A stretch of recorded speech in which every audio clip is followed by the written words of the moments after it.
I am literally guilty of everything I do in this video. What's going on, everybody? Jebs O'Hare here, and welcome back to the channel. Now, you guys know, if some of you guys may know me personally, or have been around my channel long enough, I'm a bit of a theatre guy. I love musical theatre, I love Broadway, it's one of my passions. I actually got into Broadway after seeing The Lion King, and I was really cool. That was really cool. Not that me going was pretty cool. The Lion King actually got me into musical theatre and actually wanted me to get to perform. I was already able to perform, but I've never actually been to a Broadway show until I saw The Lion King. And that's what got me into Broadway, and I loved it ever since. I've even performed in a few Broadway shows. No, not professional, just community. That being said, I have made a few mistakes. And anyone will tell you that accidents happen on stage. So, I thought today we would laugh in my embarrassment as I count down some of my theatre mistakes. So, without further ado, here we go. Story time. Number 1. The show was KB in the Music Factory, which is translated to Culture Break in the Music Factory. We did it a version to honour the late Gene Wilder, who passed away that year, and I was playing his title role, Willy Wonka. Now, I have 2 mistakes from KB in the Music Factory. The first one is from when a prop goes missing. So there's the scene. But on this particular scene, there's the scene where Willie, Charlie, Grandpa Joe, Mike TV, and his brother. We didn't have the father, but the brothers, because they were played by kids, so we had to work around that. And instead of the Wonka Vision room, we had this virtual reality room, and Willy Wonka was meant to wear these glasses that when you turn them on, they light up and we go into the dance number. Well, we couldn't find the glasses. They were nowhere to be seen. Yeah, on the first... And we only performed for one night. So, on the show, we couldn't find the glasses. They were nowhere to be seen. I don't know if it was recorded, but there's this whole, minute or 30 seconds of me and the cast looking around the stage and the ensemble, the other performers in there that weren't leads mouthing, we don't know where they are. So what we ended up doing was we had to mime it. So one of the Oompa Loompas came out, hands me glasses, and I had to say my line as I'm basically miming in front of the audience. Yes, it was great. Now, mistake number 2. Now, obviously, this is the beginning scene. Now, obviously, everyone knows this classic...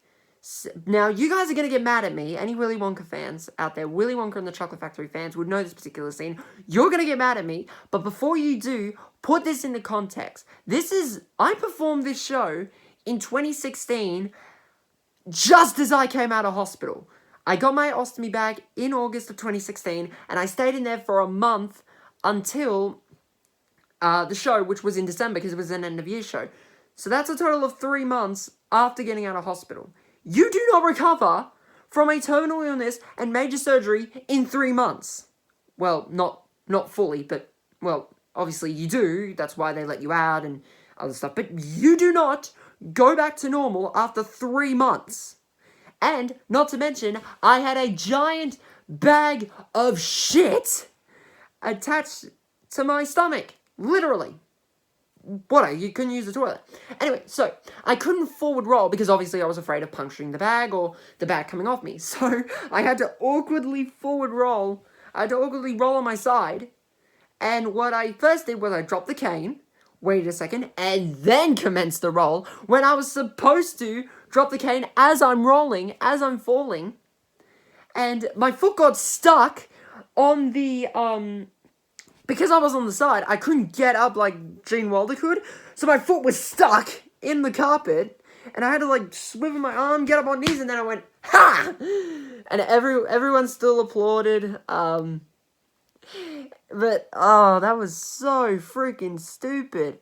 Of course, the obvious, I don't know if it was a mistake, but my voice was in year 9, so my voice was a little bit higher than I normally am. My singing was a little bit squeaky, and it was a lot of high notes that I couldn't get. I couldn't register head voice, but I think I sang Pure Imagination really well. If I had the chance to play Willy Wonka again, I would do it 10 times better, because I have more control over my falsetto, I have more control over my voices, I learned new techniques, and so, if I had the chance to go back and play Willy Wonka for Culture Break, I would 100% do it for them. Mistake numero two. The show actually was in my school show, High School Musical. I was playing Jason. But, I was playing Jason, that was my character, but I was in the Jocks ensemble. So essentially, I was in the ensemble. I'll just put it out there and say I'm in the ensemble. So, there were two mistakes, again, that I know of from this show. So, there's a scene, the first mistake was on closing night, that I'm gonna say. It was on closing night, and, we were in the scene. There's a break scene, I don't know if it was a break, but there's a scene before Counting on You and after study hall. So, after study hall, we're in our normal clothes, so I'm wearing like a red t-shirt and a red and white checkered overshirt and jeans. I had to quickly get out of that into a basketball uniform, into a basketball clothes. Luckily, I did that because I had my shorts underneath my jeans. So that was a bit of a quick change. And there's this scene, briefly before Counting on You, where the jocks are practicing in the theater. Troy's late again, so... in the story. Troy's late again. So we're passing our things. Coach is yelling at us. He's asked, where's Bolton? We all stand there. Miss Darbus comes in and we listen in very cheekily. But then Coach says, practice is over, hit the showers now. I start running. But on this particular night, I fumbled with the ball. And as I was running, I tripped and fell onto the stage. It didn't hurt. I didn't notice it. But I got up and immediately ran off stage to get ready for Counting on You. I didn't notice it until one of my teachers was backstage and noticed this big, graze on my knee. There was a graze on my knee that thankfully was covered up by my shorts. I think it was above my knee or on the high part of my knee because it was covered. So no one really noticed it. It didn't pick up on the lights. We still managed to go on with the show. It was pretty good. The second mistake was a close call. I'm going to call it a close call. The close call... Actually, there's 3 mistakes that I can remember from High School Musical. I've got 2 close calls. All of them are close calls. The close calls were, 1, I nearly hit the gong in the scene where the jocks are trying to say, go drama club, but at first we spell it as old crab mug, and I'm on the stairs, the gong is right there, I nick it with my foot, and it was so close to hitting it. I was like, beep! It was imagine, here's my foot, here's the gong. Wait, this is my foot, here's the gong. I, just missed it. Another close call was during Stick to the Status Quo. I'm a dancer in there, obviously, because in the ensemble. I was the only dude in that dance number. Actually, no, I think there was another guy. Or, no, it was mostly girls, but I was the only dude, so far. There were a hand-picked selection of dancers. Those were trained to do it, even though it was a school show, so yeah, we're going on that. But one particular time in the number on closing night, my belt that held my microphone popped off, so I had to fixly do it as I'm doing the dance, and then I immediately get off stage to try and fix it before I had to go out. So, if I didn't do that, obviously it would be a mess of equipment, the belt might probably fall off or something, my mic would get exposed, my mic pack would get exposed, and those things are expensive. Those are crazy expensive. I don't know how much they actually cost, but 1, they're professional equipment, and 2, you have to buy boatloads of them. Boatloads of them for your cast. That's quite a lot of freaking money. But, yeah, thankfully, it was all over. Mistake numero 3. The show was Oswald. I was playing the mayor of the Munchkins. This was with Culture Break. So, I don't really have a lot of profound mistakes with this show. I do have something funny. So, there's this scene, after the Poppy scene. So we have Dorothy, Tin Man, Scarecrow, and Lion.